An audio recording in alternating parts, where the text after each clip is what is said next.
A very good morning to each and every one of you.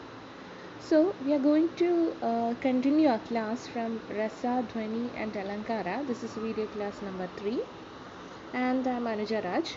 And so, today we are going to restart our Indian aesthetic portions again. So, when I give you an introduction, I would like to say that if you carefully analyze a common feature of the great works of literature, you would come to realize that they provide a kind of joy to you and for that matter to any other readers. In other words, you can say that reading of literature is an experience for joy and fulfillment. Now, as students of literature, you must have always wondered why you are studying literature, like a poem or a play and all. And these are things are always tragic in nature also, isn't it? Now, when you're probing deeper into these questions, the various theories you can understand, which helped in understanding or analyzing each and every works that was written, and the factors that constitute the beauty of each and every literary works, and the modes through which the sense of delight always is attained by the reader. Now, you can see that aesthetics as a field of knowledge always studies about the beauties of different elements that is written in literature. You can see that like poetics, which of whom Aristotle's poetics deals with the art and beauty of literature. In the same way, you can see that the beauty of literature is being analyzed by aesthetics, Indian aesthetics, because it is almost written in the Sanskrit language. Now, these theoreticians whom we are studying here, especially of Bhamaha, Anandavardhana, and Bharata, these people may have some similarities with the theoreticians we have studied earlier, for example, like Coleridge, Plato, Aristotle, and so on. So, what the first thing that we have to do is we have to understand what these Indian aesthetics can do to us. Now, when you study about the Indian theories, it is important that you understand the meaning of aesthetics also. As I told you in the earlier class, the word aesthetics originally meant that something that allures our senses, something that fascinates our senses, and these things are material or immaterial. Okay, these things can be material as well as immaterial, and the concept of beauty also is understood through aesthetics. Usually, in the contemporary sense, you can see that aesthetics is a term that we usually say in terms of beauty of the different environment or the beauty of the nature. You're saying that, oh, this place is very aesthetically appealing, isn't it? So that's the what we are going to do here. Now, when you say about the context of Indian aesthetics, you can see that aesthetics is also said about the science of art. You can say that it is always dealing with how art is formed, why art is formed, and the Indian scholars recognize mainly different kinds of art forms, especially they can see about the architecture, they can see about the music, they can see about the poetry, they can see about the painting, sculpture, and everything. Okay, so that's what we understand about aesthetics as such. Now, when you see about aesthetics as a science, you can see that it is concerned or it contains different technical aspects also. That is, it studies the different techniques and components that form into the making of the literary text. And it can be said that it is a philosophy because different schools of Indian philosophy have tried to analyze the experience that a work of art imparts to the aesthetic appeal and also to the readers and thinkers alike.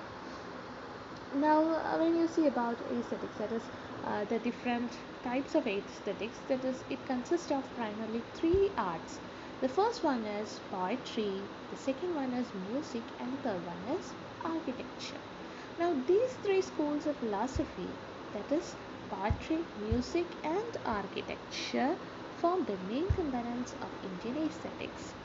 Among these, poetry is considered to be the highest form of art, and drama is considered to be the highest form of poetry because the different experiences are represented in drama. So here you can understand a certain kind of similarity with Aristotle, certain kind of similarity with Plato also, isn't it? Yes. So in this context, we must remember that drama was written in verse form during the ancient times, and hence drama, as you can see, is synonymous with poetry in Indian classical context. It's always written in the verse form. That is, ശ്ലോകങ്ങളുടെ രൂപത്തിലായിരുന്നു drama പണ്ട് Indian കോണ്ടെക്സ്റ്റിൽ എഴുതിക്കൊണ്ടിരുന്നത്. And these shlokas always have a notion of being in a poetic form. Okay, so you can see that the first main work that we analyzed in Indian aesthetics was Bharata's Natya Shastra. And Bharata's Natya Shastra, it always asserts the superiority of drama, and it says that drama is the marshal of all other arts, and it is the leader of all other arts. It is just leading all other arts. It excels in itself. Okay. Therefore, most of the Indian theories have been propounded mainly related to dramatic art, and that's why we deal with the different kind of rasas. In the former slides, we have already dealt with the different kind of rasas like Shringara, Anubhava, then Hasya, Krodha, Bibhatsa, isn't it? So all these things. Now, when you see about the first one, when I want to do is, we can continue from the previous class. So, we are going to deal with Dhwani. അപ്പം ഞാൻ ആദ്യം രസ, അലങ്കാര, ധ്വനി etcetera ഞാൻ ഈ പറയുന്നത്, it's always to give you slight description about all these things. Now detailed ആയിട്ട് നമുക്ക് പിന്നെ പോവാം. ദ ഫസ്റ്റ് വൺ ഈസ് ധ്വനി. ധ്വനി ഒരു പെൺകുട്ടിയുടെ പേരാണ് അല്ലേ, ധ്വനി. Dhwani means as a sound. Okay, it means a sound literally, but does not deal with the fiction of the sound in the musical sense. Musical sense ulla sound alla. The theory was first propounded by Anandavardhana, the 9th century thinker, and his famous treatise is Dhavanyaloga. His famous treatise is Dhavanyaloga, and the അത് പിരിച്ചെഴുതുമ്പോൾ അല്ലെങ്കിൽ അത് divide ചെയ്ത് എഴുതുമ്പോൾ എങ്ങനെയാണ് വരുന്നത്, ധ്വനി plus ലോക. Okay, ധവന്യ ലോക. Okay, the Dhwani theory considers indirectly evoked meaning or suggestivity as the characteristic trait of a literary utterance. Okay, it is the characteristics of the literary utterance. So this is something that we have studied in the earlier class also. This is where we stood when we were winding up the class. Now this feature, that is the Dhwani feature, separates and determines the literary from other kinds of discourse, and is an all-embracing principle which explains the structure and function of the other significant aspects of literary utterance. That is the aesthetic or the rasa and the different kinds of devices. Devices is Alamkara. Now, Anandavardhana and his treatise. Now, Anandavardhana എഴുതിയ ഒരു essay-ആണ് ഈ പറഞ്ഞ കാര്യം. In his treatise, Anandavardhana has given a detailed description of the structural analysis of indirect meanings. അപ്പോൾ നമ്മൾ ambiguity എന്ന് പറയുന്ന ഒരു സാധനം. That is, every literature is having a surface structure or a surface meaning and an inner meaning. അപ്പോൾ ഇവിടെ പറയുന്നത് structural analysis of the indirect meanings. According to him, if we can explain how indirect meanings arise systematically, we can claim that all potential meanings inhere in a text.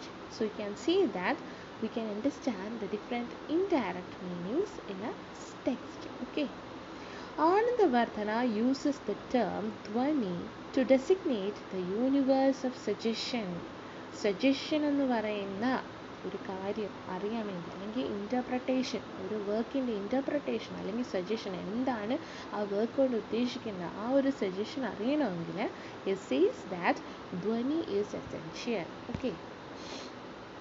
His preference for the term Dhwani sprang from the fact that grammarians before him had used the term to denote several concepts.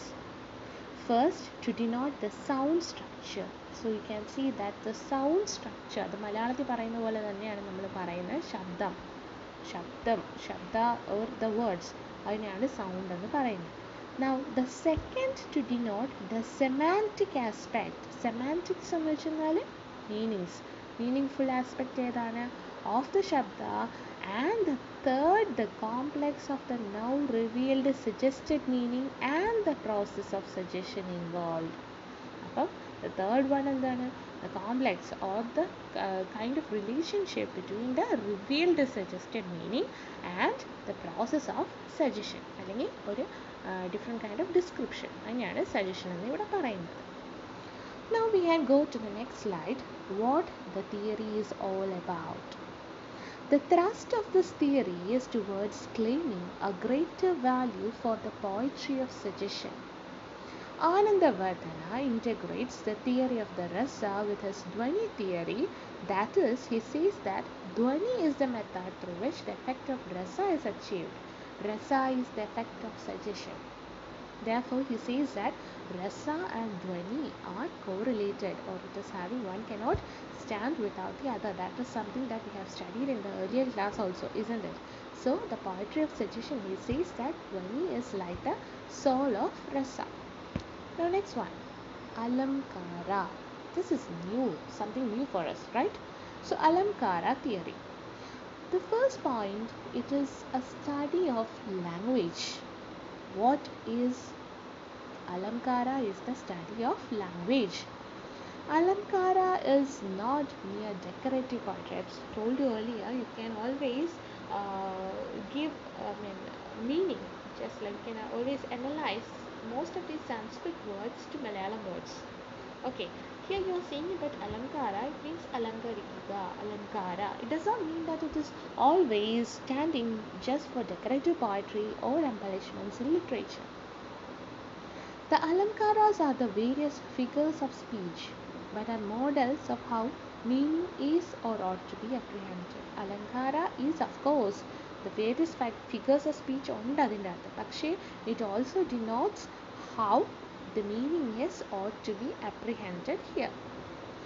Then you can see Bhamaha, Dandin and Udbada of the 6th, 7th and 9th centuries respectively have all talked about literary devices. Okay. The first among them, ഇതിൽ ഈ കൂട്ടത്തിൽ ആദ്യം വന്ന ആളാരാ, Bhamaha talks of the pleasure of the multiplicity of meaning inherent in a certain Alankara. So he tells about the certain kind of multiplicity. ഒരു meaning അല്ല വേറൊരു meaning, that is surface meaning and inner meaning. Okay, and he says about this multiplicity of meaning in a certain Alankara. Now we are thinking, what is Alankara? എന്താണ് Alankara? Now we can deal with the relationship between Dhwani, Alankara and Rasa. Dhwani is evoked by the figures of speech. The figures of speech is Alankara. The words, the figures, the way in which it is written, that is Alankara. And as we have already seen earlier, the former leads to an evocation of Rasa. What? Dhwani is evoked by Alankara. Dhwani is written by Alankara, and Dhwani is the soul of Rasa, but Dhwani is an evocation of Rasa. Some theorists have recognized that Alankara as both phonetic based and meaning based. അപ്പോൾ meaning based ഉണ്ട്, phonetic based ഉണ്ട്, രണ്ടും രീതിയിൽ നമുക്ക് അലങ്കാര ഉണ്ട്. And the first one, that is phonetic based, is Shabda Alankara, and the second one is Artha Alankara.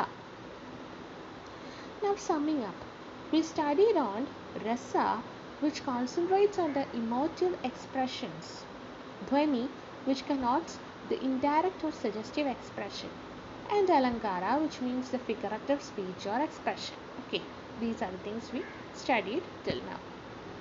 Rasa, the most important one. We are going to elaborate upon it. Rasa theory occupies a very pivotal and significant place in Indian aesthetics. In a way, it is the ultimate criterion of literary creation. It is the most important characteristics of a literary creation. Broadly speaking, this theory lays emphasis on meaning and emotion conveyed in and by a work of literature which evokes delight, anandam, delight, delight in the hearts of the reader, spectators, or the audience. The special kind of delight has been proposed as the essence of poetry. So here you can find some kind of a link between Rasa theory and the sublime theory of Longinus, isn't it? The link ഉണ്ടാക്കാൻ പറ്റുന്നതാണെങ്കിൽ yes, of course you have studied it. Otherwise you are very backwards. You haven't studied it. You are just writing the activities that I am giving you. Okay. Now the second one, that means the next slide. Sorry. Constituent of rasa is bhava. Okay. Bhava, bhavangal. Bhava means both emotion and a mental state, and it has been variously translated as the feeling, emotion, and psychological state after reading or experiencing a certain play or a drama. The word bhava has its roots in bhu. അത് ഭൂ എന്ന് പറയുന്ന ഒരു വാക്കിൽ നിന്നുണ്ടായതാണ്, which means to be. സ്വയം ഭൂ, സ്വയം ഉണ്ടായത്. Okay, like that. Thus, bhava means something that causes something to be, and also that which affects. Affects means creates a certain kind of emotions. Affects. As Bharata says, bhavas are also called because they exist, denote existence of things, or because they bring about the existence of something. Brings about the existence of something. According to Abhinava Gupta, the living being is possessed of different kinds of knowledge or samvad. Samvavedam, samvad. So there are different kinds of knowledge. They pervade the mind. They always come into the mind. So their influence is also great. They are also called as vasanas, the chittavritras, and the samavits. So what are they called? The vasanas, the chittavritis, and the samavits. അപ്പോൾ വാസന, ഒരാൾക്ക് അതിലുള്ള ഒരു വാസന അല്ലെങ്കിൽ you can see that he is a great bundle of knowledge അല്ലെങ്കിൽ സാമവിത്ത് എന്ന് നമ്മൾ പറയും. Now, in the case of drama, in dramaturgy, the emotive or the mental states are termed as bhava for two reasons. So, അവിടെ നമ്മൾ ഒരു drama കാണുമ്പോൾ കാണുന്ന ഭാവങ്ങളിൽ we can say that is based on two major divisions. The first one is they bring about poetic meaning or kavyartha through words, physical gestures and movements, and psychophysical representations. കാവ്യാർത്ഥം, അതായത് കാണിക്കുന്ന ഓരോ കാര്യങ്ങൾ, dance ആണെങ്കിലും actions ആണെങ്കിലും എല്ലാം കാവ്യാർത്ഥമാണ്. The next one is they pervade and intensely affect the minds of the readers or spectator, just as a musk imparts its fragrance to the piece of cloth in which it is kept. So ഒരു റീഡറിൻ്റെ അല്ലെങ്കിൽ ഒരു സ്പെക്ടേറ്ററിൻ്റെ മൈൻഡിൽ അതുണ്ടാക്കുന്ന ഒരു kind of emotion, അതിനെ നമുക്ക് ഭാവ എന്ന് പറയാൻ സാധിക്കും. Now the second constituent of rasa is അഭിനയ. നമ്മളുടെ ഡ്രാമ തിയേറ്ററിൻ്റെ പേര് അഭിനയ. So here comes അഭിനയ, the second constituent of rasa. Bharata talks about abhinaya in this regard. The actors convey the bhava using the abhinaya. ഭാവങ്ങൾ actors എങ്ങനെയാണ് പുറത്തോട്ടെടുക്കുന്നത്? Through അഭിനയ. The Sanskrit root of abhinaya, abhi means to lead, to go together. Abhinaya is the process by which the meaning of the play is led towards the audience. Meaning അവിടെ അവരിൽ എത്തുന്നതിനെയാണ് നമ്മൾ അഭിനയ എന്ന് പറയുന്നത്. According to Bharata, bhava is the basis of rasa as one which brings into existence the sense of poetry through four kinds of histrionic representations or abhinaya. Abhinaya 4 തരത്തിലുണ്ട്. The first one is vachika. Vachika എന്ന് വെച്ചാൽ imitation of speech Language, meter imitation by physical gestures. Vajika, avan vajalanai. You can always connect it. Vajika, imitation of speech, language, meter imitation by physical gestures. Now the second one is Angika. That is Angangal. Angangal. Okay, Angangal doesn't mean the family members. Angangal means the parts of the body.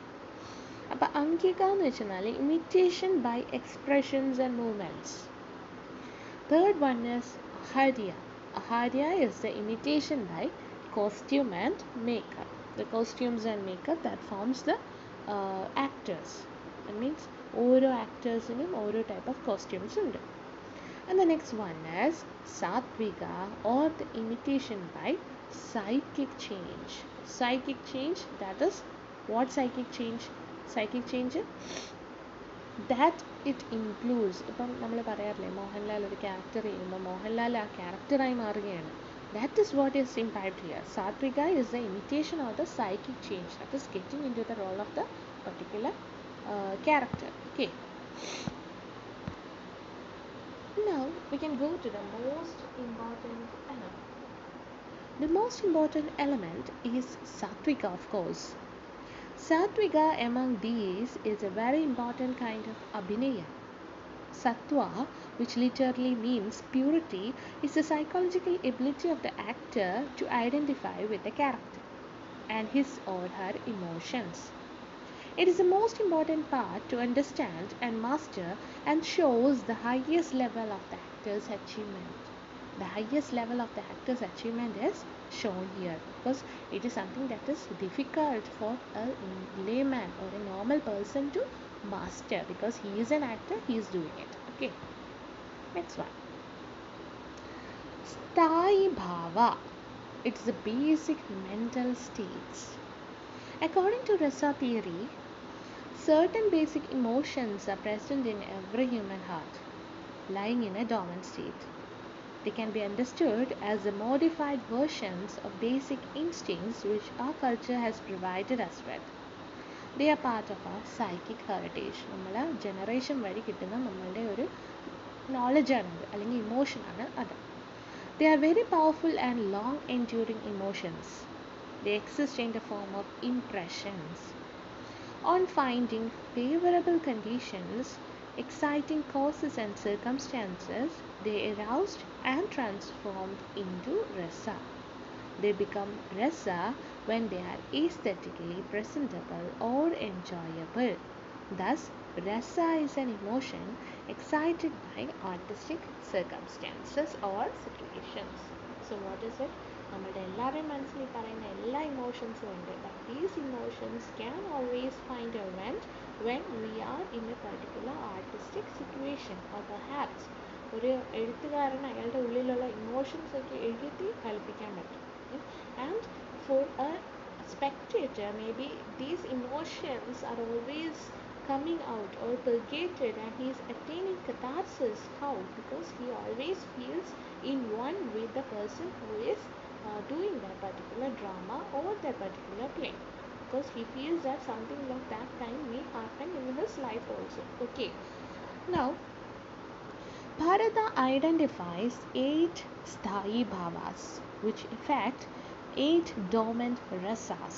അപ്പോൾ 8 സ്ഥായി ഭാവങ്ങൾ ഉണ്ടെന്നാണ് ഭാരത പറയുന്നത്, which effect 8 dominant rasas. 8 രസങ്ങളുണ്ട്, നവരസങ്ങളാണ്. The last one was എന്താണ്? നിങ്ങളൊന്ന് കണ്ടുപിടിക്കും last one എന്താണ്? ദ പീസ്ഫുൾ വൺ എന്നാണ് പറയുന്നത്. അപ്പം ജസ്റ്റ് ഒന്ന് കണ്ടുപിടിക്കും. It always sees about a purity also. അപ്പം ഇത് ഐഡൻറ്റിഫൈ ദ 8 സ്ഥായി ഭാവാസ്. സ്ഥായി ഭാവങ്ങൾ ഏതൊക്കെയാണെന്ന് നമുക്ക് നോക്കാം.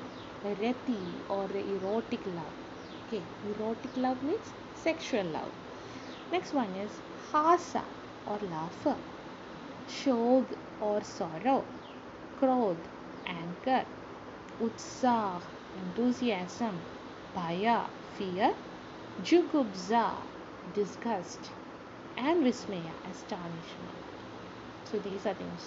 അപ്പം നമുക്ക് ഇതിൻ്റെ മലയാളം കേട്ടാൽ തന്നെ മനസ്സിലാവും, അല്ല ഐ മീൻ സംസ്കൃതം കേട്ടാൽ തന്നെ ഇതിൻ്റെ മലയാളം വേർഷൻ നമുക്ക് മനസ്സിലാവും. രതി ഇറോട്ടിക് ലവ്, ഹാസ ഹാസ്യം, ശോക ശോകം, Krodham, Utsaham, or enthusiasm, Bhayam, Jugubsa, that is something you don't know, isn't it?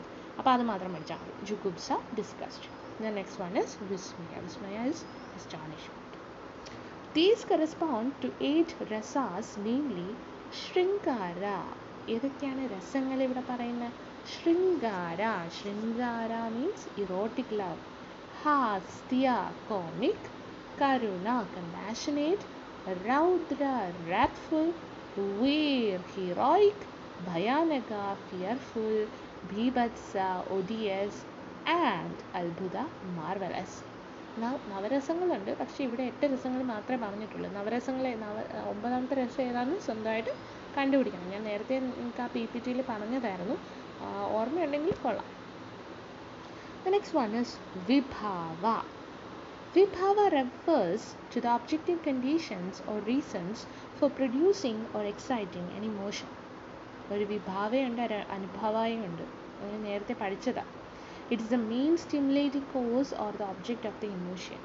എന്താണ് സ്റ്റിമുലേറ്റ് ചെയ്യുന്നത്? ദാറ്റ് ഇമോഷൻ സ്റ്റിമുലേറ്റ് ചെയ്യുന്ന സംഭവത്തിനെയാണ് നമ്മൾ വിഭാവ എന്ന് പറയുന്നത്. It is defined as that thing resting on which as its object emotions like love are born.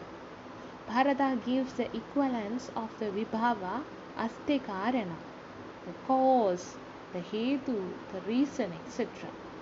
He also says that the verbal, the physical and the psychic representation is known through it. It is divided into 2 kinds.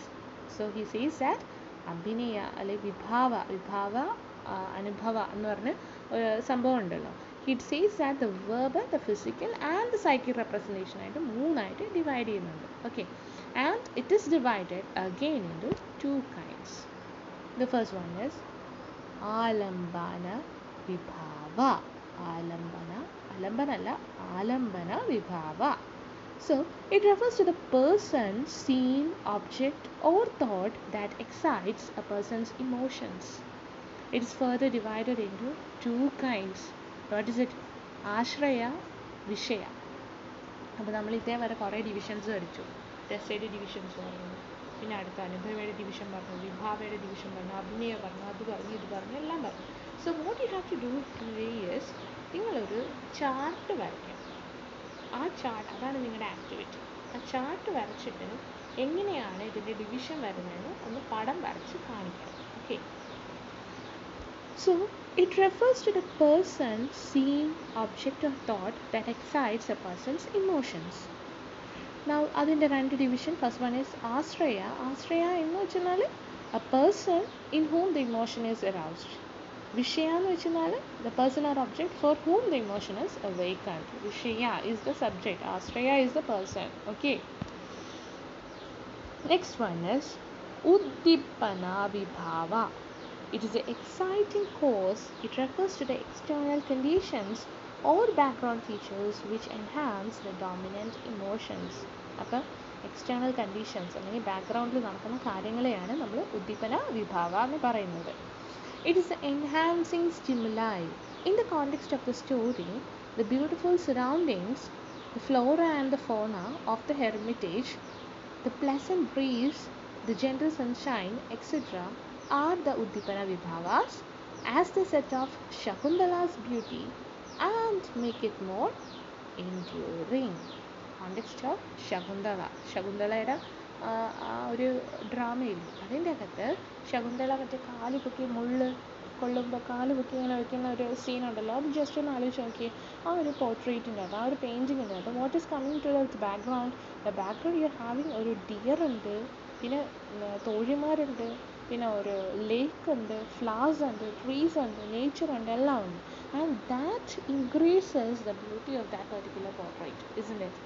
Similarly, അതൊരു ഡ്രാമയിൽ play ചെയ്യുമ്പോൾ the background should be very beautiful in order to excite that kind of an emotion within the eyes of the spectator. Next one is Vyabhichari Bhava. Okay, Vyabhichari Bhava.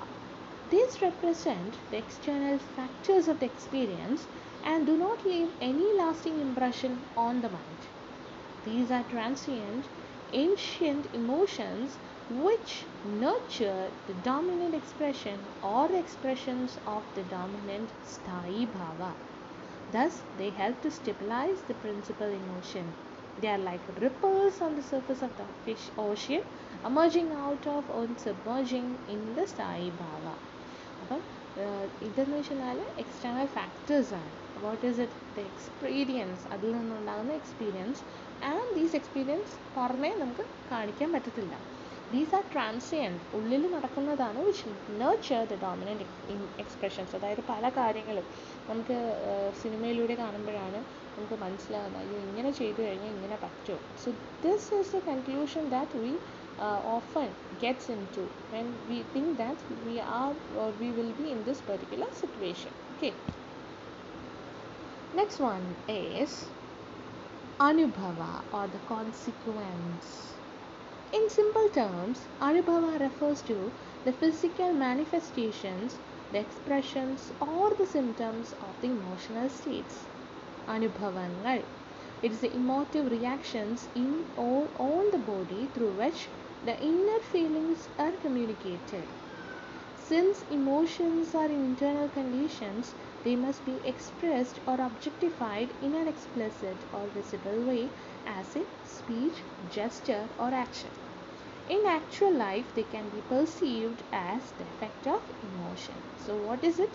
Anubhava എന്ന് വെച്ചാൽ vibhava and anubhava. Anubhava means the physical and manifestations and expressions in that. That is what our body is doing. The inner feelings are always communicated through the different gestures that our body is showing. The dominant bhavas produce some inevitable physical reactions. For example, sorrow often leads to tears. Adana anubhava. Okay, that which is produced afterwards. That is anupaschada bhava yasyasa. So, that which makes the reader apprehend a particular emotion. Anubhavas are so called because they are manifested in the actor after the figuring of the emotion, and they make the spectator experience that same kind of emotion within himself. Okay. According to the Rasa theory, the function of literature, especially poetry and drama, is the evocation of emotion rather than the statement of scientific facts or truth or boosting of the human feelings. Okay, so Rasada ultimate function endanu? It is the evocation of emotions rather than giving some scientific truths or boosting up the human beings into action. So that is something Aristotle also says, isn't it? Now, the true outcome of rasa. According to the proponents of rasa theory, the end of dramatic art is to impart aesthetic experience to the aesthete and subsequently to provide him pleasure or anandam or ahladam. But the aesthetic experience is not merely limited to the sensual pleasure. So, the aesthetic experience is not merely limited to the sensual pleasure. We can always see that there is a kind of connection between Sanskrit language and of course the Tamil and the Malayalam language. Anandam, Ahladam. But here you are saying about Ananda, Ahlada. So, നിങ്ങൾ പലരും ആരെങ്കിലും കണ്ടിട്ടുണ്ടോ എന്ന് എനിക്കറിയത്തില്ല. പണ്ട് ഒരു പൃഥ്വിരാജിൻ്റെ റാണി മുഖർജിയുടെ ഒരു ഫിലിമുണ്ട് അയ്യ. അതിൻ്റെ അകത്തൊരു പാട്ടുണ്ട്. അതൊരു ഡപ്പാങ്കുത്ത് പാട്ടാണ്. It includes the dance of Prithviraj as well as Rani Mukherjee. And that particular song is written in Hindi, of course. It has connotations to Malayalam ലാംഗ്വേജിലോട്ടുള്ള ചില വാക്കുകൾ. അതായത് ഇപ്പം ഹിന്ദിയിലൊക്കെ നമ്മൾ ആനന്ദ, യു ആർ ഹാവിങ് ആനന്ദ എന്ന് പറഞ്ഞു കഴിഞ്ഞാൽ ദാറ്റ് ഈസ് ഹിന്ദി. പക്ഷേ അതിൻ്റെ കൂടെ എപ്പോഴും എം ചേർക്കുമ്പോൾ it becomes kind of Malayalam or A south Asian or a South Indian kind of language. So of course, when you hear that particular song, you can always understand that particular song, the meanings of that particular words is of course associated in Hindi but is written in kind of a Malayalam language. Okay, just ഒന്ന് കേട്ട് നോക്കൂ. Now, the true outcome of rasa, the second one, an experience that affects the mind, the body and even the soul of the aesthete. an experience in which the individual is able to transcend the limitations of the material world and relish alaukiga ananda or the supreme bliss. അപ്പോൾ ഇവിടെ supreme bliss വരുമ്പോഴേക്കും നമുക്ക് എന്തോ ഒരെണ്ണം കൂടെ connect ചെയ്യാൻ പറ്റും. What is it?